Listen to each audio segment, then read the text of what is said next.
Hello, my name is Ali and welcome to my channel. We are back with Caller X Malice, Okazaki's route. Let's go. Did you learn anything else?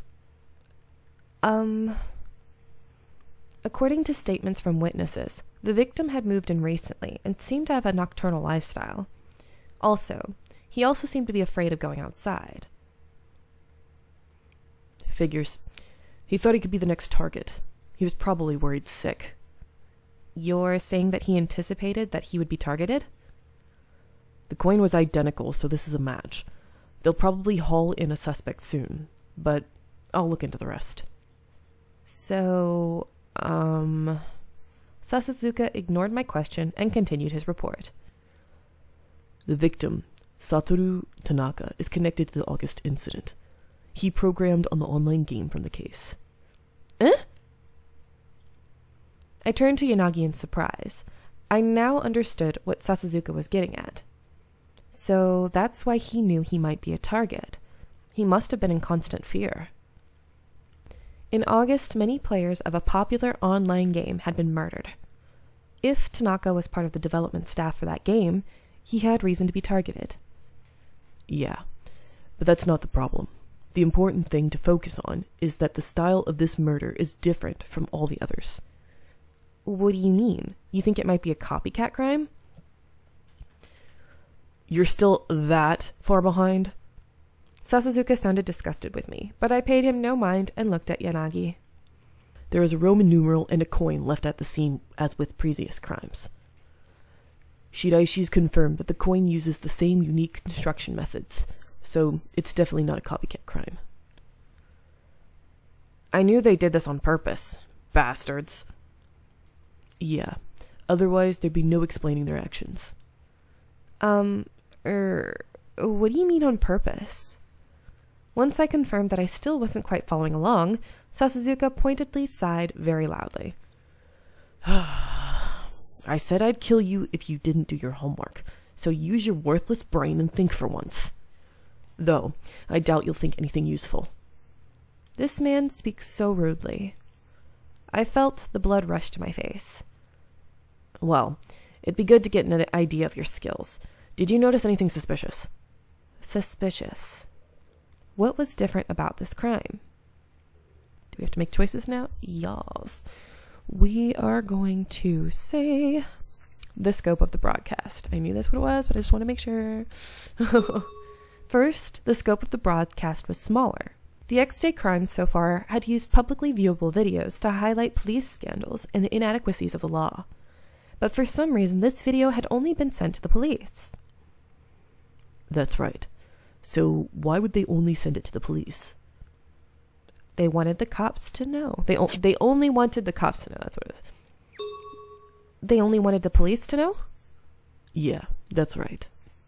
I patted myself in relief after getting it right. Well, there's no doubt that they intend to provoke us. It was sent only to the police because they knew the police wouldn't immediately release it. Plus, the police are afraid of leaks, so they'd keep it on a need-to-know basis. In other words, the culprits wanted to narrow their audience down to those in the know. But all the others were shown across the nation. Why would they limit it this time? Can't you answer that if you think about it? Yeah. They limited its release because, let's look one more time, which is they wanted to throw off the investigation. Let's do that. They wanted to derail the investigation, right? That's right, I think. Yanagi? Previous videos were streamed to the public, but when you have that many eyes analyzing things, you get a lot of insight. The people in the video, the location, objects, we can collect all those small details. An overabundance of information can be confusing, but investigators need all the help they can get. There was a specific reason why Adonis limited the release of the video, when they usually wanted the general public to watch. Basically, they were afraid that the police would catch on too quickly. Yep, makes sense that even a newbie like you could latch on to that. But they still made a statement knowing it could be a liability. and that person barely escaped and got out of there before the cops had made their way to the scene of the crime. Also, the X-Day crimes haven't been lone acts. They're committed as part of a larger plan by the whole of Adonis. Hoshino, based on what we know so far, what do you think what Adonis is planning? They deliberately sent the video to the police. They had chosen a window that ran the risk of the culprit being apprehended. The first thing I could conclude was... I think it's the poorly planned one, but I just want to make sure. Yeah. The crime was poorly planned. Was the crime poorly planned? Looks like it. Previous X-Day crimes were elaborately designed murders. No unnecessary evidence was left at the scene. Suspects with apparent motives had unnaturally clean alibis. The crime scenes had undescript video evidence. But this time, that was all different. Whether or not they had done this for the thrill, they'd been far too lackadaisical in their crime. I don't know how you say that. I'm just guessing. If they were slower, they might have been caught. But they still made a video, which means... Yeah, what do you think? They had prepared for that outcome. Even if they were caught, it wouldn't hurt Adonis. Rather, it might play right into their hands. Is that right? Do you know how long it took you to get caught up? Come on, she's new. She's got no experience. It'd actually be scary if she knew right away. We can only speculate as to why they'd get so sloppy after being so clinical thus far, but it's likely that they're disposing of their pawns. The list of potential suspects will be narrowed down soon. Yeah, we'll likely see arrests in the near future. The conversation had moved past me again, and I thought hurriedly. They're confident they'll achieve their goal, even if they give us these hints. Right, psycho bastard listening in the caller? I imagined a prick of pain to come from the caller in response to Sasuzuka's abrasive challenge. But the caller didn't respond or inject anything into my body. At any rate, Adonis's methods have undoubtedly changed. Maybe their command structure changed, or there's infighting, or this is all part of the plan. We'll have to proceed carefully. It could also be the opening that we've been waiting for. As Inamoto nodded spiritedly, Yanagi muttered something. According to Shidaishi, things have been strange for a while now. So are we going to hold a lecture for this stupid cat on every subject? Huh? Explaining every single detail to you is a colossal waste of time. What? Sasu's words struck a nerve. It was true I couldn't keep up with their discussion, and I was aware of my own limits. But you don't have to go and put it like that. Sasuzuka is already on the August case. I'll leave the rest to you. Roger that. Yanagi changed the subject without commenting on Sasuzuka's remarks. I guess I should take his silence to mean that he agrees. It wasn't just Sasuzuka. Yanagi and Inamoto also thought poorly of my detective skills. But if I could give them any details on what went on in the station, that was enough.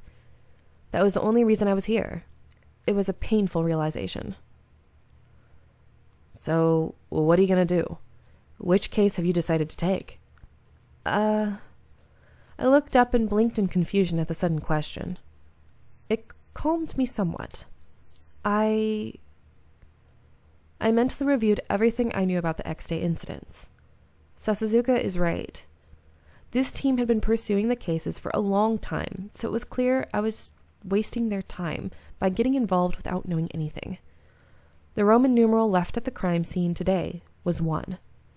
The last number would be 0. There wasn't even a month left until X-Day. What can I do during that brief time? My duty, and the situation I'd been forced into. When I factored them both in, it was obvious. Compared to the rest of you, I don't have any outstanding talents, nor do I have much experience with detective work. But I want to help out in any way that I possibly can. And what can you possibly contribute? I can listen to what people are talking about. When I stated it clearly, The three of them were clearly caught off guard. Yesterday, when I looked through the X-Day files, what jumped out to me was a person that was neither the victim nor the assailant. The victim in this incident was a woman who was once the victim of an obsessive stalker. You're talking about July? Yes. For a time, she was suspected to be involved in the murder of the stalker. She also suffered severe backlash from the public. People were alleging that she might have been stalked through some fault of her own. Her background was thoroughly checked, but no connections were found to either the terrorists nor the man who killed the stalker. After that, her description was excised from the official documents.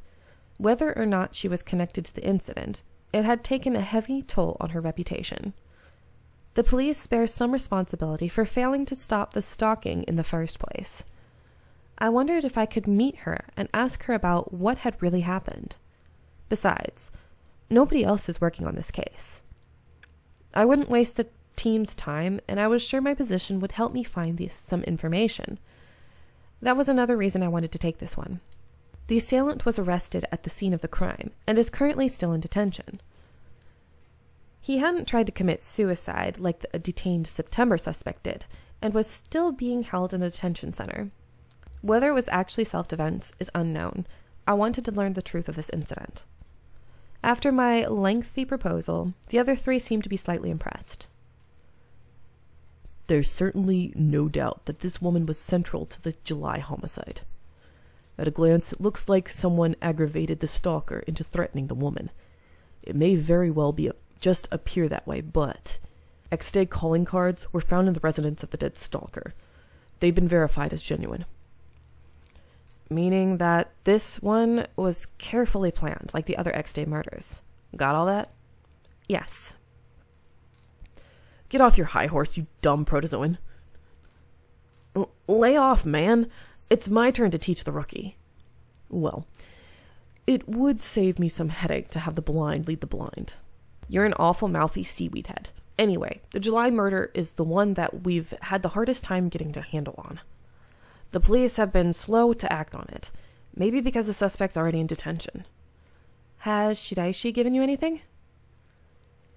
He's currently fixated on the September crime, so he isn't interested in anything else. I see. To be honest, it'd help us out if you could give us some internal info on it. Okay. With that, the meeting ended. It was late, so Yanagi decided to walk me home. December 7th incident has been added to materials. While we walked down the stairs, Yanagi looked back at me with a concerned look. Enomoto mentioned this earlier, but we haven't looked too deeply into the July incident. There's a suspect in custody, after all. There may not be much to learn, but contact us if you learn anything. Don't push your luck, remember the caller. Thank you. I was happy for his concern, but it didn't really resonate with me for some reason. A part of me has been relying on Yanagi's team. Not in a tangible way, but I'd been tagging along. But that didn't sit right with me. By the way, Hoshino, you seem pretty familiar with Kei Okazaki. Huh? No. I just happened to run into him a few times. We're not on particularly close terms. He plays the fool, but he's pushy. If you allow it, he'll start to grow on you. Be careful around Okazaki. Don't let your guard down. Huh? What do you... What about me? We turned around to face the voice. Okazaki was standing there smiling. I failed to notice him again. When did you... I've been here the whole time. Yanagi also seemed shocked that he failed to notice Okazaki. I definitely can't go get careless around him. Going home, lady? I'll walk you back. No, I'm taking her home. But you don't know where she lives, do you? And do you do? No. Well, he did walk me home one time because it was late. Then let's go. It's funny, she's got two guys fighting over her. It's not your decision, Okazaki. She has to agree to it first. If she's with someone who knows where she lives, it's better because she won't need to lead, right?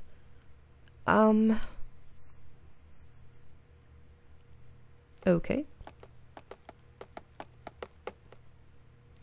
Right now, I was walking down the street between Yanagi and Okazaki. It's not a bad thing. I mean, two cute guys. In the end, they couldn't decide which of them would walk me home. Awkward. No matter how much I refused, I was beginning to realize that Okazaki was going to follow me wherever I went. Hey, I've noticed this for a while now. Okazaki addressed Yanagi from my other side.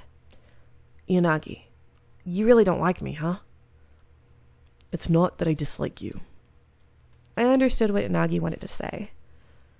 He's doing this because he's worried about the collar. I would be in danger if the collar was exposed. Also, Yanagi didn't seem to accept the reason that Okazaki had provided for why he was protecting the team. It's not that he dislikes him, but he probably just can't trust him. We know that you're keeping us under surveillance. Obviously, we don't want to get involved with you. Oh, did you think that I was reporting everything you do to the police?